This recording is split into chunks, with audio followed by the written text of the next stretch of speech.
ইকরা কিতাব আল্লাহ, জেনে নিন কোরআন শেখার সহজ উপায়। আসসালামু আলাইকুম রহমতুল্লাহি ওবারাকাতুহু। প্যান ভিশনের মধুময় রহমতপূর্ণ সওয়াবপূর্ণ আয়োজন কোরআন শেখার সহজ উপায়।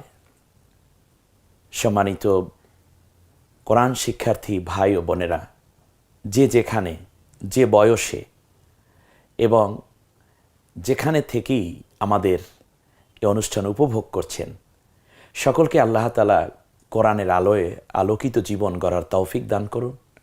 কোরআন ভিত্তিক জীবন যেন হয় আমাদের, তার পাশাপাশি কোরআন তেলাওয়াত, কোরআন অধ্যয়ন এবং কোরআনের মাধ্যমেই যেন আমরা আমাদের সঠিক পথ বেছে নিতে পারি, সে প্রত্যাশা রেখে গত ক্লাসে হরফ যুক্ত হওয়ার মূলত 4টা স্তর আমি বলেছিলাম। প্রথম হচ্ছে এমন 10টি হরফ যা কখনোই পরিবর্তন হয় না। আমরা এক নজরে সেগুলো স্ক্রিনে দেখে নিচ্ছি। আলিফ, দাল, দাল, র, ঝা, এমনি করে একেবারে হামজা পর্যন্ত। একটু দেখুন, আপনাদের মনে আছে? অবশ্যই মনে আছে। এরপরে দ্বিতীয় পর্বে আমরা যে হরফগুলো পড়েছিলাম সেটা হচ্ছে যে 5টা হরফ এরকম যা যুক্ত হওয়ার সময় আকারে ছোট হয়ে আসবে। তার মধ্যে ছিল বা, তা, সা, এরপরে নুন এবং ইয়া। আমরা দেখতে পাচ্ছি এই 5টা হরফ। কি চমৎকার! এটা তো আপনারা চিনেন। এরপরে আমরা 12টি হরফ এমন শিখেছি যে হরফগুলো যখন যুক্ত হবে তখন নিচের অংশটা পড়ে যায়। এ কথাটা রাখতে রাখতে আমি আপনাদের থেকে বিদায় নিয়েছিলাম। বলতেছিলাম যে প্রত্যেকটা আরবি হরফ এক একজন মোমেনের বৈশিষ্ট্য ঘোষণা করে। আল্লাহু আকবার! আপনি দেখুন, একজন মানুষকে চেনা যায় তার কিভাবে? তার মস্তক তথা চেহারা দেখে, মুখমণ্ডলটা দেখে। আরবি হরফ লিখতে গিয়ে প্রথম যেই অংশটুকু লেখা হয় ওটা হচ্ছে আরবি হরফের মূল অংশ। এই অংশটার সাথে তার পারিপার্শ্বিক আরও কিছু বাড়িয়ে বলয় তৈরি করে একটা পূর্ণ হরফ তৈরি হয়। যুক্ত হয় যখন, তখন তার কখনো সাইড থেকে কিছু অংশ পড়ে যাবে, সামনে পেছন থেকে, আবার কখনো নিচের অংশের কিছু অংশ পড়ে যাবে, কিন্তু তার মাথার অংশটা পরিবর্তন হয় না। মাথা দেখি মূলত পুরো অক্ষরটাকে আপনি চিনে নেবেন। এখন যুক্ত হওয়ার ফলে মাথার অংশ কোনটুকু থাকে সেরকম হরফ আছে 12টা। একটু দেখুন, প্রথমে আমরা যেটা হরফটা দেখছি হা, এই হার নিচের অংশটা পড়ে গিয়ে সামনে সে মিশবে। তাহলে আমরা কিন্তু এখানে একটা প্যাকেজ পড়েছিলাম, হা, জিম, খ, অবশ্যই মনে আছে। তা হার যদি নিচের অংশ পড়ে যায় সেখানে জিম এবং খ এ দুইটার নিচের অংশ পড়ে যাবে। তার কারণ ওরা তো একই মায়ের পেটে থাকা 3 সন্তানের মতো। 3 in 1 দেখছেন, প্যাকেজ করে পড়ানোর ফলে কি লাভটা হলো এখানে। দ্বিতীয় হচ্ছে সিন, শিন, একত্রে পড়েছিলাম, মনে আছে? সিন, শিন, সিনের নিচের অংশ পড়ে যাবে, শিনেরও নিচের অংশ পড়ে যাবে। ওর শুধু উপরে যে দাঁত দাঁত কাটা কাটা 3টা, এটা দেখেই বুঝে নিতে হবে এটা হচ্ছে সিন। সদ, সদের নিচের অংশ পড়ে গেলে দোয়াদের নিচের অংশ অটো পড়ে যাবে, এটা তো বোঝারই কথা। আইনের নিচের অংশ পড়ে যায়, তাহলে গয়নের নিচের অংশ পড়ে যাবে। ফা এর নিচের অংশ পড়ে যায়, কফের নিচের অংশ অটো পড়ে যাবে, কারণ আমরা পড়েছি ফা কফ। এরপর লামের নিচের অংশ পড়ে যায়। শিক্ষার্থী বন্ধুগণ, আমরা এর পরের পর্বটা একটু দেখি। এই হরফগুলো আপনারা চিনেছেন কিনা একটু দেখেন তো সুন্দর করে আরেকবার। তার কারণ এই জায়গাটা অতিক্রম করা খুবই টাফ, কিন্তু আপনাদের জন্য সহজ হয়ে গেল। আমরা সূত্রটা জেনে নিয়েছি যে এই হরফগুলো যুক্ত হওয়ার সময় এদের নিচের অংশটা পড়ে যায়। তাহলে নিচের অংশ পড়ে যাওয়ার ফলে কেমন হলো হরফটা আমরা এক নজর দেখে রাখি। এই যে দেখুন, এই নিচের অংশটা এই যে নিচের দিকে পড়ে যাচ্ছে, দেখুন তো মাথার অংশটা রয়ে গেল, কেমন হলো এখন? এই তো দেখুন। আপনি কি এই হরফগুলো চিনেন? অবশ্যই, আপনার চোখের সামনে অপারেশন করা হয়েছে। একই সাথে আপনি 12টা হরফ এই যুক্ত হওয়ার সময় শুধু এতটুকু দেখা যাবে যুক্ত হওয়ার সময়, আর বাকি অংশ দেখা যাবে না। কিন্তু আপনার কি চিনতে কোনো অসুবিধা হচ্ছে? অবশ্যই না। একটু দেখুন ভালো করে, একটু বুঝুন, একটু চিন্তা করুন আপনি পড়তে পারেন কিনা হরফগুলো। এজন্য আপনাদের কাছ থেকে আরেকবার একটু পড়াটা নিয়ে নিচ্ছি। প্রথম হরফ হচ্ছে হা। হা, জিম, খ, এরপরে কি সিন, শিন, সদ, দদ, আইন, গইন, ফা, ফায়ের দেখেছেন শুধু উপরের মাথার অংশটুকু রয়ে গেছে, এই মাথাটা। আর কফেরও শুধু মাথার এই গোল চিহ্ন যেটা এতটুকু আছে, আল্লাম। আলহামদুলিল্লাহ, আমরা এই হরফগুলো আপনি একটু দেখে নেন এবং পড়ার চেষ্টা করুন। ইতিমধ্যে আমরা অলরেডি 28টা হরফ পড়া হয়ে গেছে। ওখানে পড়েছি প্রথমে হচ্ছে যুক্ত হওয়ার সময় মোটেও পরিবর্তন হবে না এরকম হরফ 10টি, আর আকারে ছোট হয়ে যাবে এরকম আছে 5টি, 10 আর 5 15, 15 আর এখানে আছে 12, কতটা হলো 27টা হয়ে গেছে অলরেডি। 27 হরফের পরে আর বাকি থাকে হলো 3টা হরফ। আমরা এই 3টা হরফ একটু চেনার ক্ষেত্রে যেমন কাফ, আর আসেন এইটা একটু ভালো করে দেখেন। কাফ,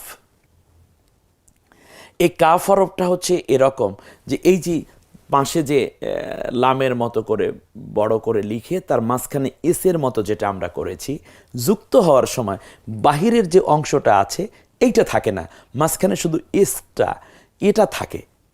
অতএব এটা চেনা খুব সহজ। এক।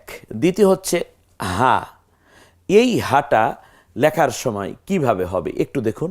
এ হলো গোল হা। প্রথমে যখন গোল হা যুক্ত হবে তখন হবে এরকম, অর্থাৎ এই শূন্যটা মাঝখানে একটা দাগ, শেষ।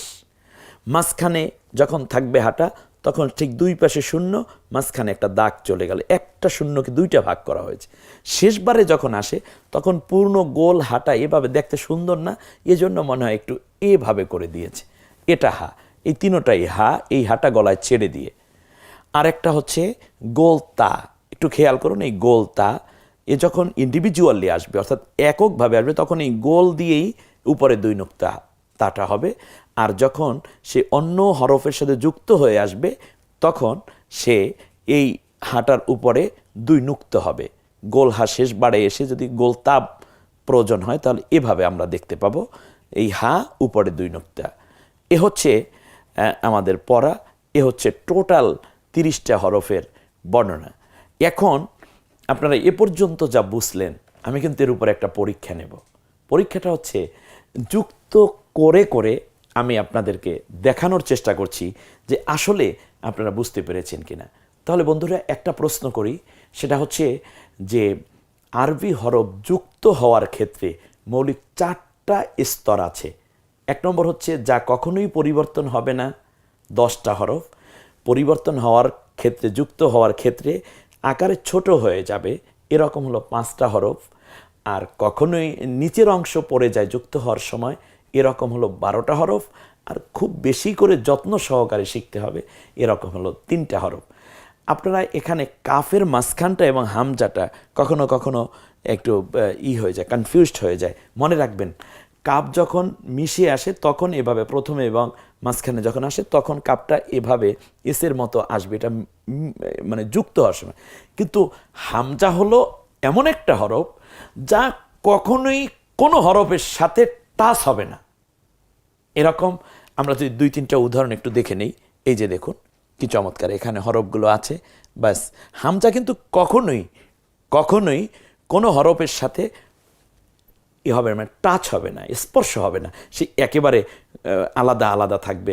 আপনি সিনের একটা দাগ দিয়ে উপরে হামজা বসাবেন, এর সাথে মিশাই দিবেন না, এটা মিশবে না। এরকমই তাই হামজা চেনা আরও ইজি হয়ে গেল। এবারে আমরা চলে যাচ্ছি, দেখি আমরা কতটুকু শিখতে পেরেছি এখান থেকে। এখানে একটা জায়গায় আমরা একটু কাজ করি, সেটা হচ্ছে দেখুন এই যে 3টা হরফ চলে আসলো, একটু দেখেন তো দেখি। যুক্ত আছে 3টা হরফ, এই হরফগুলো কখনোই পরিবর্তন হয় না। সেই হরফ থেকে এই উদাহরণটা আমি দিচ্ছি। যেমন প্রথম হরফ হলো মিম, এরপরটা দাল, তারপরটা হলো আলিফ। একটু খেয়াল করুন তো দেখি। আবার নিচে এটা মুক্তভাবে লিখেও দিয়েছি, অতএব আপনি একটু খেয়াল করে দেখুন যে মিমের সাথে মিমটা একটু মিলিয়ে নেন, দালের সাথে দাল, আলিফের সাথে আলিফ, এই রেখা টেনে টেলিভিশন স্ক্রিনেই আপনি ট্রাই করতে পারেন, অথবা মোবাইলের মধ্যে একটা স্ন্যাপ তুলে নেন, নিয়ে তারপর আপনি একা ট্রাই করেন, অথবা একটু একটু করে একে অন্যকে হেল্প করার মাধ্যমে। মাশাআল্লাহ, এই যে হচ্ছে অনেকগুলো উদাহরণ আপনাদের উদ্দেশ্যে আমি দিয়েছি। মাশাআল্লাহ, আশা করছি আপনারা সবাই এভাবেই আশা করি পারবেন ইনশাআল্লাহ। আমরা এই পর্বে আবার দেখতে চাচ্ছি যে উচ্চারণের সাথে মিলান তো দেখি। উচ্চারণ দেখুন তো, স্ক্রিনে 3টা হরফ দেয়া আছে এখানে। আমরা বলতে পারেন তয়ের সাথে যে আলিফটি আছে, মূলত হামজা যখন কোনো হরফের উপরে বসে তখন ওই হরফটার কোনো ভ্যালু থাকে না। যেমন এখানে তোয়া আছে, তোয়ার সাথে আলিফ আছে, তার উপরে হামজা। এটা আমি আপনাদের বোঝানোর জন্য প্রথমেই নিয়ে এসেছি। তাহলে এখানে হামজাটা পড়তে হবে, তারপরে মিম, তোয়া হামজা মিম। এখানে নিচে লেখা আছে কোনটার সাথে কোনটা, একটু মিলান তো রেখা টেনে। এই দেখুন, আপনি যা চিন্তা করেছেন সেটা কিনা। বাহ, কি চমৎকার!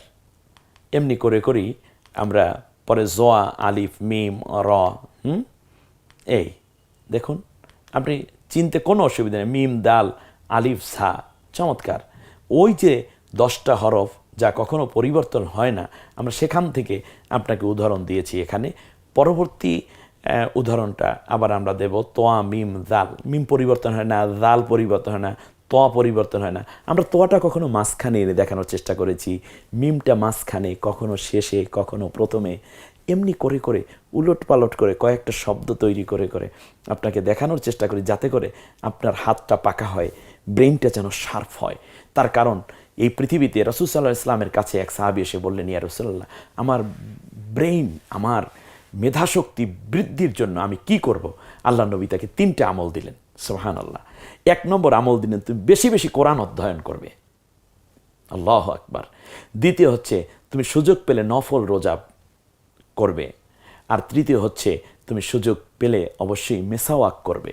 কারণ মেসাওয়াক করা, নফল রোজা রাখা এবং বেশি বেশি কোরআন অধ্যয়ন করা, এই 3টি আমল মানুষের মেধাশক্তিকে বাড়িয়ে দেয়। আমরা কিন্তু এই 3টি আমল আমাদের বাচ্চাদেরকে শিখাই না। অতএব আপনার মেধাশক্তি, ধীশক্তি, অনুধাবন শক্তি বাড়ানোর জন্য এটা করতে হবে। আর এই যে 10টা হরফ যা আছে, যা কখনো পরিবর্তন হয় না, আমরা সেটা নিয়ে এতক্ষণ পর্যন্ত কাজ করেছি। আশা করি আপনারা বাসায় বসে আরও ট্রাই করবেন। আর বই তো আছি, আর অনলাইন আমাদের জন্য, আপনাদের জন্য খোলা থাকবে। যে কোনো বুদ্ধি, পরামর্শ, আপনার প্রশ্ন, আশা করি কোরআন শিক্ষার এই আসরে আপনারা করতে পারবেন। সেরকম আমরা ইনশাল্লাহ ব্যবস্থা রাখছি, যাতে করে আমাদের সাথে আপনারা যোগাযোগ রাখতে পারেন। যত দূরেই থাকুন, কোরআনের কাছে থাকুন। আর প্যান ভিশনের সহজ কোরআন শেখার সহজ উপায়, এই প্রোগ্রামের মাধ্যমে আমাদের হৃদ্যতা, আন্তরিকতা, একটি কোরআনিক পরিবেশ যেন আল্লাহ তাআলা তৈরি করে দেন ভালোবাসার বন্ধনে, সে কামনা করি এ পর্ব থেকে বিদায় নিচ্ছি। আসসালামু আলাইকুম ওয়া রাহমাতুল্লাহি ওয়া বারাকাতুহু।